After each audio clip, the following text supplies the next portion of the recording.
अगर बिजली चाहिए आम आदमी पार्टी को वोट दे देना, और अगर पावर कट चाहिए तो इनको दोबारा वोट दे देना, दोनों पार्टी। केजरीवाल कह रहे हैं चाचा, मामा के बाद चाचा के उन्होंने नाम लिया। ये चाचा मामा भाई भतीजा अपने आप को बताएं कि कैसे मामा हैं शिवराज जी।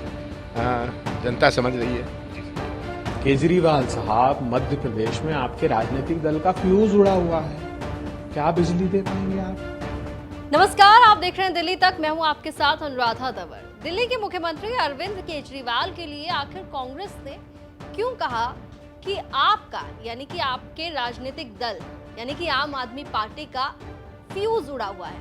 दरअसल ये बयान कांग्रेस के नेता प्रवक्ता अभय दुबे की ओर से आया है, और ये बयान इसलिए आया क्योंकि दिल्ली के मुख्यमंत्री अरविंद केजरीवाल जब मध्य प्रदेश का दौरा करने के लिए सतना पहुंचे थे और टाउन हॉल कार्यक्रम में उन्होंने अपनी गारंटीज अनाउंस करते वक्त ये कहा था कि आपने दोनों ही पार्टियों को, बीजेपी और कांग्रेस दोनों को ही देख लिया, लेकिन पिछले 70 साल में कोई भी आपको बिजली नहीं दे पाया 24 घंटे के लिए। और अरविंद केजरीवाल ने कई हमले वहां पर मौजूदा सरकार के लिए भी किए और कांग्रेस की पूर्व की सरकार पर भी किए, जिसके बाद उन्होंने अपनी गारंटीज अनाउंस की और फिर कांग्रेस की ओर से पलटवार किया गया है। पहले आपको अरविंद केजरीवाल का वो स्टेटमेंट सुनाते हैं जो उन्होंने सतना टाउन हॉल कार्यक्रम के दौरान दिया। बिजली के पावर कट लगते हैं कि नहीं लगते? 24 घंटे बिजली आती है। बिजली के लंबे लंबे पावर कट लगते हैं, दिल्ली में नहीं लगते। पहले लगते थे, पंजाब में भी नहीं लगते। पंजाब में 1.5 साल ही हुए अभी सरकार बने। 1.5 साल पहले पंजाब में भी 6-6, 7-7 घंटे के पावर कट लगते थे। अब दिल्ली में भी 24 घंटे बिजली आती है, पंजाब में भी 24 घंटे बिजली आती है। मध्य प्रदेश वालों को 24 घंटे बिजली चाहिए नहीं चाहिए? केवल आम आदमी पार्टी दे सकती है और कोई नहीं दे सकता।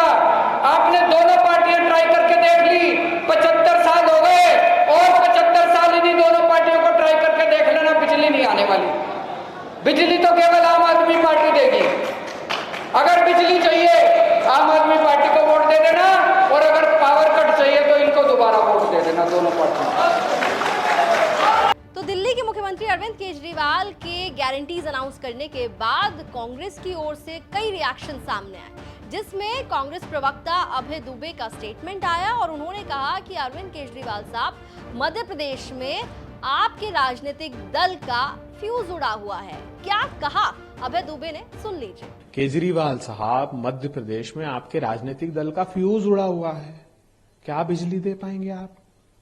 क्षमा कीजिए, मध्य प्रदेश में सिर्फ और सिर्फ और सिर्फ कमलनाथ जी के प्रति लोगों की आस्था है। जिस प्रकार उनकी 15 महीने की सरकार में प्रतिसाद मिला है, इस बार भी कमलनाथ जी को चुनेंगे। और केजरीवाल साहब, बता दूं, कमलनाथ जी ने जो घोषणा की है उसके अनुसार मध्य प्रदेश के कम से कम 70% लोगों का बिजली का बिल माफ, पूरी तरह जीरो हो जाएगा। और बाकी 200 यूनिट तक हमने हाफ की घोषणा की है। 500 रुपए में गैस का सिलेंडर हमने तय किया है। ओपीएस, ओल्ड पेंशन स्कीम का हमने अनाउंसमेंट किया है, और 1500 रुपए बहनों को प्रति माह हम देने जा रहे हैं।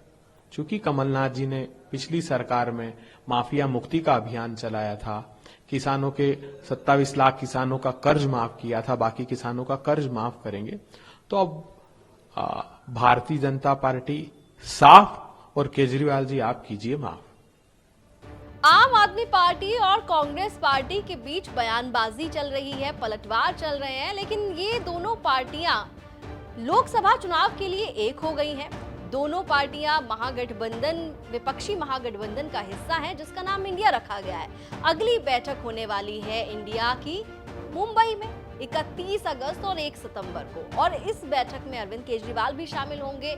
और क्योंकि अलायंस का हिस्सा आम आदमी पार्टी, कांग्रेस पार्टी है, तो ऐसे में अभी तक फिलहाल ये नहीं तय हुआ है कि कौन कितनी सीटों पर कहां लड़ेगा, लेकिन जब बात विधानसभा चुनावों की हो रही है तो अरविंद केजरीवाल अपनी जीत का न सिर्फ दम भर रहे हैं बल्कि सामने से आकर कांग्रेस को चुनौती भी दे रहे हैं। और यही चुनौती उन्होंने मध्य प्रदेश में दी, यही चुनौती उन्होंने छत्तीसगढ़ में दी। छत्तीसगढ़ में तो इस वक्त कांग्रेस की सरकार है और मध्य प्रदेश में अगर हम बात करें तो कई सर्वेज आ चुके हैं जो ये बता रहे हैं कि मध्य प्रदेश में कांग्रेस मजबूत स्थिति में नजर आ रही है और इस बार जो परिणाम है वो हो सकता है कि कांग्रेस के पक्ष में चला जाए। इस तरह के कई सर्वेस अब तक आ चुके हैं, लेकिन क्योंकि अभी तक ये तय नहीं हुआ है कि ये गठबंधन में आगे जो चुनाव हैं उनकी रणनीतियां क्या होगी, किस तरीके से कॉमन मिनिमम प्रोग्राम के तहत किसको क्या जिम्मेदारियां दी जाएंगी, तो उससे पहले तमाम राजनीतिक दल अपना अपना दावा मजबूत कर रहे हैं उन चुनावी राज्यों में जहां अगले 2-3 महीनों में चुनाव होने जा रहे हैं। अब अरविंद केजरीवाल जब मध्य प्रदेश के सतना में गए थे अपना टाउन हॉल कार्यक्रम करने के लिए, वहां पर गारंटीज अनाउंस करने के लिए, तो उन्होंने कांग्रेस पर तो हमला किया ही, उन्होंने मध्य प्रदेश में मौजूदा सरकार शिवराज सिंह सरकार पर भी हमला बोला और शिवराज सिंह चौहान के लिए ये कह दिया कि मध्य प्रदेश में एक मामा है जो अपने भांजे भांजियों के साथ धोखा कर रहा है। साथ ही साथ कांग्रेस पर भी उन्होंने निशाना साधा। अब जब इसको लेकर पूर्व मुख्यमंत्री कमलनाथ से पूछा गया कि अरविंद केजरीवाल तो इंडिया का हिस्सा हैं, लेकिन साथ ही साथ वो मध्य प्रदेश में भी आकर आपको चुनौती दे रहे हैं, इस तरह की बयानबाजी कर रहे हैं, तो इस पर आपका क्या कहना है? सुनिए क्या कहा कमलनाथ ने। केजरीवाल कह रहे हैं चाचा, मामा के बाद चाचा के उन्होंने नाम लिया है। ये चाचा मामा भाई भतीजा अपने आप को बताएं कि कैसे मामा हैं शिवराज जी, जनता समझ रही है। और सब वो बार बार लेकिन कांग्रेस पे भी अटैक कर रहे हैं, बीजेपी पे अटैक कर रहे हैं, इंडिया में भी हैं, फिर अटैक भी कर रहे हैं, रायपुर में भी किया, छत्तीसगढ़ में अरविंद केजरीवाल की पार्टी जो है वो कांग्रेस पे भी अटैक करती है, बीजेपी भी अटैक कर रही है। But what about the India collision then? ये सब मैंने कहा कि ये आगे चर्चा के बाद, अभी चर्चाएं चल रही हैं तो वो क्यों अपना बंद करेंगे। तो मध्य प्रदेश के पूर्व मुख्यमंत्री कमलनाथ का स्टेटमेंट आपने सुना।